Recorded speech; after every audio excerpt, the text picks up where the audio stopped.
और आज हम एक हुनर जिन्होंने मल्टीपल सिलेक्शन ले रखे हैं, अलग अलग एग्जाम्स पे क्लियर कर रखा है।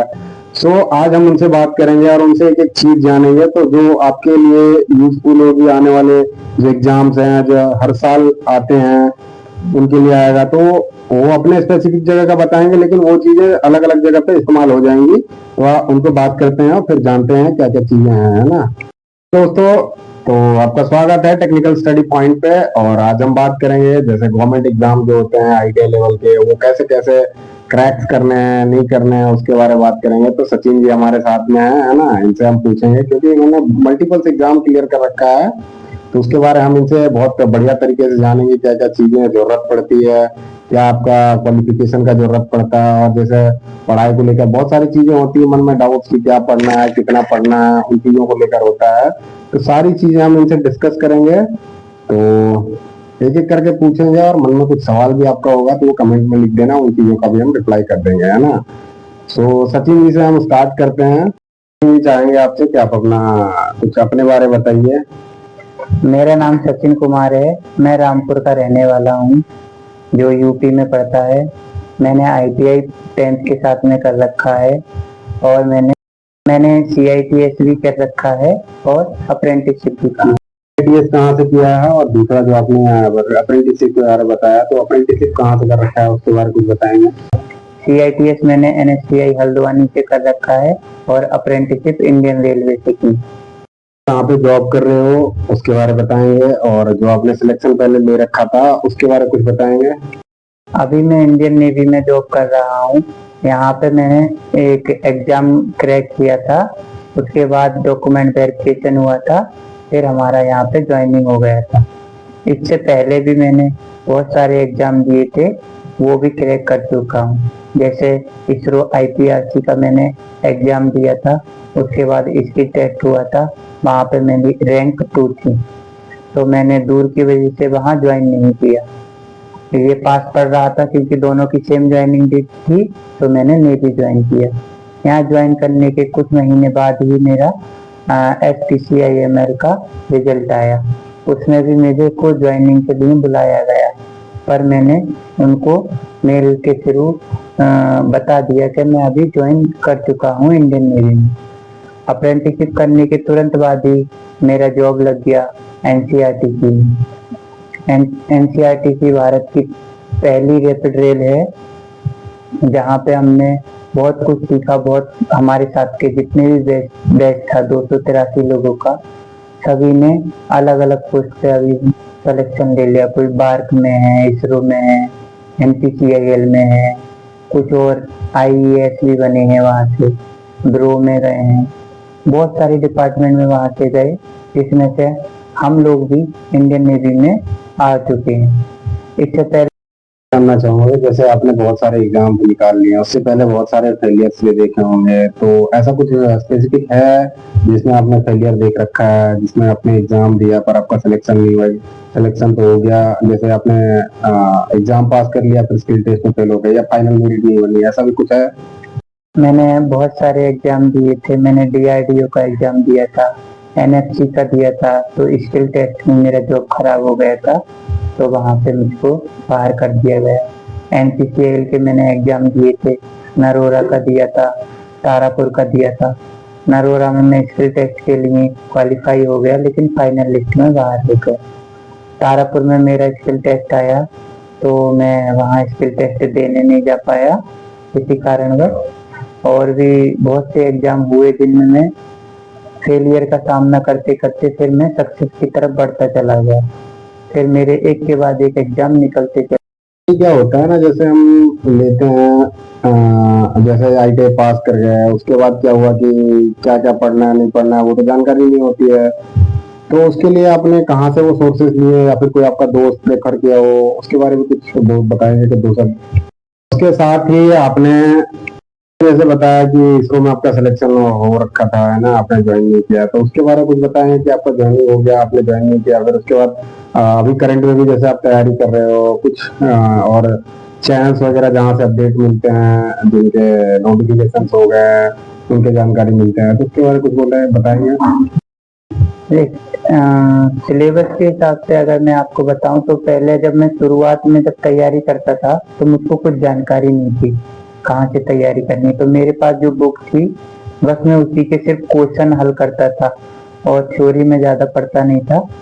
फिर बाद में जैसे पेपर निकलने नहीं हो रहे थे फिर मुझको लगा कि कुछ और, फिर मेरे साथ के लोगों को मैंने देखा जो आसपास में पढ़ रहे थे अलग अलग बुक से, उनको देख के मैंने देखा कि एग्जाम भी उन्हीं से बनते हैं। फिर एक निमी की बुक मुझको प्रेफर की मेरे दोस्त ने कि तुम निमी पढ़ो, इससे तुम्हारे सारे एग्जाम क्रैक हो जाएंगे। फिर मैंने निमी की बुक को पूरा थ्योरी वाइज पढ़ा और उससे मैंने सब कुछ सीखा। उसी से मेरा इसरो का एग्जाम निकला जिसमें मेरे 100 में से 100 नंबर रहे थे, मतलब 100%। 80 नंबर का क्वेश्चन था तो 80 ही आए थे। उसमें मैं रैंक 2 पे इस वजह से आया क्योंकि जो फर्स्ट रैंक थी वो एक्स सर्विसमैन को दी गई थी। और अभी भी मैं तैयारी कर रहा हूँ आगे बढ़ने की, तो मैं निमी को ही प्रेफर करता हूँ। अगर आप भी करना चाहते हैं तो निमी को करें। और बहुत सारे यूट्यूब चैनल रहते हैं, वहाँ से मुझको जॉब का इंफॉर्मेशन मिलता है, जैसे टेक्निकल स्टडी पॉइंट है और भी बहुत सारे हैं, तो आप इन चैनल को सब्सक्राइब करके रख सकते हैं। बुक्स का, तो बुक्स के बारे में आप क्या कहना चाहेंगे, जरा बुक्स के बारे में बताइए। तो बुक्स तो बहुत सारी हैं, जैसे पढ़ने के लिए आप पढ़ना चाहें तो रॉयल पब्लिकेशन पढ़ सकते हैं, बलवीर सिंह है, अरिहंत है, पर ज़्यादा प्रेफरेंस आप निमी को देंगे तो आप पॉजिटिव जो होता है उस वे में ज़्यादा जाएंगे। और उसके बाद आपको वर्कशॉप कैलकुलेशन भी करना पड़ेगा। अगर आपको इसरो का एग्जाम क्रैक करना है तो वर्कशॉप कैलकुलेशन मस्ट है। और इंजीनियर ड्राइंग के कुछ चैप्टर्स होते हैं थ्योरी वाइज, वो भी आपको पढ़ने पड़ेंगे, तभी आपका कहीं होके बहुत आसानी से हो सकता है। आईपीआरसी सिलेक्शन से पहले भी इसरो का दे रखा होगा, इसरो में आपका सिलेक्शन हुआ होगा, तभी आपको निश्चित हुआ होगा। तो उसके बारे में पहले जो आपने फेलियर देखे थे इसरो में, जैसे और भी दूसरे जो इसरो के हैं जैसे यूआरएससी है, एसडीएससी है, एसएससी, ऐसे कुछ जिन्होंने दे रखा था, जो पेपर दे रखा था आपने, उसके बारे में कुछ बताएंगे। इसरो आईपीआरसी से पहले भी मैंने इसरो के एग्जाम दिए थे, एसडीएससी का दिया था, तो एसडीएससी में मेरा नहीं हो पाया था। उसके बाद यूआरएससी का तुरंत बाद हुआ था, यूआरएससी में मेरा स्किल टेस्ट में सिलेक्शन हो गया था। वहीं से मुझको जब मैंने उसका एग्जाम देखा और बुक में देखा तो सेम टू सेम क्वेश्चन थे, बुक से ही कॉपी किए गए थे वो, तो इसलिए मुझको उसके प्रीवियस ईयर के क्वेश्चन पेपर से मुझको सिलेबस का पता लगा। अगर आप कोई भी एग्जाम क्रैक करना है तो प्रीवियस ईयर के पेपर देखो, उनके टॉपिक देखो, कहाँ कहाँ से क्वेश्चन पूछे गए हैं, कौन सी बुक से पूछे गए हैं, ये भी आपको पता लग सकता है अगर आप पढ़ने में माहिर हो तो। क्या होती है वो जो आपने बताया निमी की बुक्स के बारे में, तो निमी की बुक्स जो होती है वो कहाँ से मिलेंगी, उसके बारे में थोड़ा बताएंगे। अगर आपको निमी का स्टडी मटेरियल चाहिए तो आप भारत स्किल पे एक वेबसाइट है, उस पर जाके आप बुक डाउनलोड कर सकते हैं।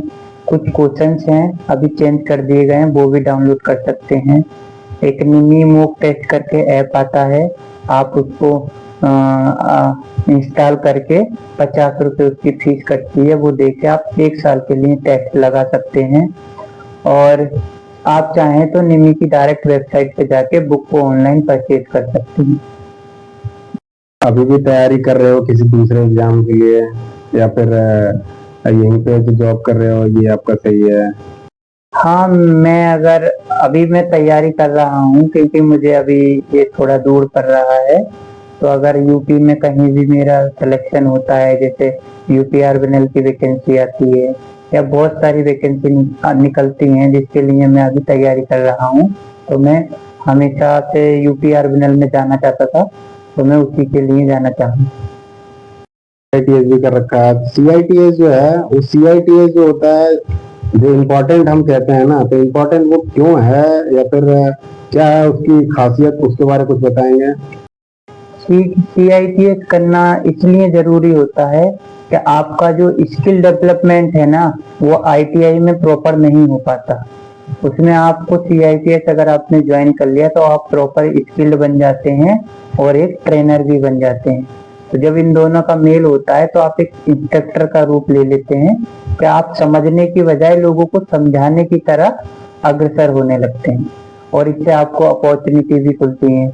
आप इंस्ट्रक्टर के लिए इंस्ट्रक्टर के उसके लिए पोस्ट के लिए अप्लाई कर सकते हैं। किसी भी भारत के किसी भी राज्य में आप जा सकते हैं उससे। और बहुत सारे ट्रेनर कोर्स निकलते हैं जो CITS से करने होते हैं, इंस्ट्रक्टर के बड़ी बड़ी कंपनियों में वो मांगते हैं, तो उसके लिए आप अप्लाई कर सकते हैं। ITI कर लिया है या जो कर रहे हैं या फिर आने वाले समय में करेंगे, उनके लिए आप कुछ ऐसा बताना चाहेंगे जो स्पेसिफिक हो?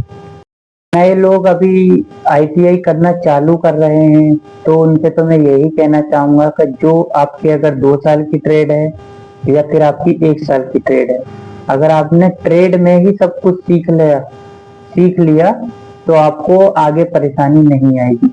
आप हो सकता है जैसे आपने ITI आज पास की और 1 महीने बाद ही आपका सिलेक्शन भी हो सकता है। बता सकते हैं कि ऑनलाइन ज्यादा आसान है या ऑफलाइन ज्यादा आसान है? मतलब आपको कैसा लगा पढ़ाई में, जैसे ऑनलाइन या ऑफलाइन ज्यादा बढ़िया कौन सा लगा, और क्या कहना चाहेंगे जो नए हैं उनके लिए? ऑफलाइन ही ज्यादा आसान होता है, ऑनलाइन ज्यादा आसान नहीं होता। लेकिन अगर आपको डाउट रहता है तो वो ऑनलाइन के थ्रू ही आप क्लियर कर सकते हैं। क्या होता है कि फाइनेंशियली बहुत दिक्कतें होती हैं, और साथ ही जो होता है कि फाइनेंशियल तो हो जाते हैं, पर क्या होता है कि कहीं पर जॉब सेटिस्फेक्शन नहीं मिलता है।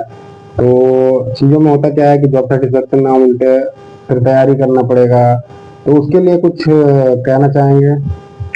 तो जब हमारे पास कुछ नहीं था ना, तब भी हम तैयारी कर रहे थे, लेकिन अब हमारे पास कुछ आ रहा है, हमको पढ़ने के लिए पैसे के किसी से मांगने की जरूरत नहीं है। क्योंकि बहुत से लोग होते हैं जिनके मम्मी पापा बहुत काम करते हैं, 8-8 घंटे, 16-16 घंटे। मेरे पापा तो 16 घंटे काम करते थे, तो मुझको अजीब लगता था कि मतलब इतनी देर तक काम करते हैं और फिर भी हम उनसे पैसे मांगे। तो पैसे मांगने के अच्छा है आप खुद से कुछ करें और अपने ही पैसों से अपनी पढ़ाई को आगे बढ़ाएं तो ज्यादा अच्छा। और साथ साथ में अगर आप जॉब कर रहे हैं तो पढ़ाई करना बहुत मुश्किल होता है, तो उसके लिए आपको टाइम निकालना पड़ेगा। बात करा सचिन जी से, बहुत ही मतलब चीजों के बारे में जानकारी निकाला कि कैसे कैसे आपको एग्जाम्स क्रैक करने हैं ना, उनके लिए बेसिक सिलेबस क्या होता है, तो हर चीजों के बारे में हमने देखा। तो ये चीजें बहुत ही मस्ट होती है। आप किसी भी गवर्नमेंट एग्जाम के लिए तैयारी करते हो ना, बहुत ही इंपॉर्टेंट होता है जो बेसिक सिलेबस होता है, स्टैंडर्ड बुक्स होते हैं, इनको पढ़ना है जैसा इन्होंने बताया। तो ये स्टैंडर्ड बुक्स ही होते हैं जो आपकी सफलता को जो है निश्चित करते हैं ना, और साथ ही आपके प्रीवियस ईयर क्वेश्चन होते हैं, उनको बहुत जरूरी होता है देखना। जब तक आप उनको देखोगे नहीं, आपका एग्जाम का पैटर्न जो है ना वो समझ नहीं आता है। तो एग्जाम के पैटर्न को समझने के लिए आपको वो चीज देखना बहुत ही जरूरी है। जब भी जाके आपको क्या क्या पढ़ना है, कितनी पढ़नी है, वो चीजें होती है। जैसा कि इन्होंने कहा जॉब्स के बारे, जॉब्स करते हुए मैंने दूसरे एग्जाम्स निकाले, तो इन्होंने जैसा कहा कि आपको मेहनत तो करना ही पड़ेगा और टाइम निकालना पड़ेगा, तो वो चीजें हैं, निकालना ही पड़ेगा। नहीं तो फिर ऐसे फिर अपने माँ बाप के लिए भी या समाज के लिए बोझ बनने से अच्छा है आप खुद के लिए बनो। खुद बनोगे तो समाज आपके साथ हमेशा आएगा आगे, है ना। आप खुद नहीं बनोगे तो समाज आपके साथ नहीं आएगा। बस इतना ही कहते हैं, और इन्हीं बातों के साथ खत्म करते हैं यहाँ का जो बात है, इंटरव्यू है ना। क्योंकि और मैं चाहूंगा कि जो आने वाले ITI के हैं, इवन ITI नहीं किसी भी एग्जाम्स के लिए जाओ, तो हमने स्पेसिफिक ITI के लिए किया क्योंकि इन्होंने ITI से सिलेक्शन ले रखा है उसके लिए, है ना। बाकी आप किसी भी एग्जाम में जाओगे तो ये चीजें स्पेसिफिक है, प्रीवियस ईयर के, है ना, वो देखने ही देखना है। बाकी जो आपके सिलेबस है वो सिलेबस कंप्लीट करना पड़ेगा, तभी आपका सिलेक्शन जो है वो निश्चित हो पाएगा, अन्यथा ये निश्चित नहीं हो पाएगा।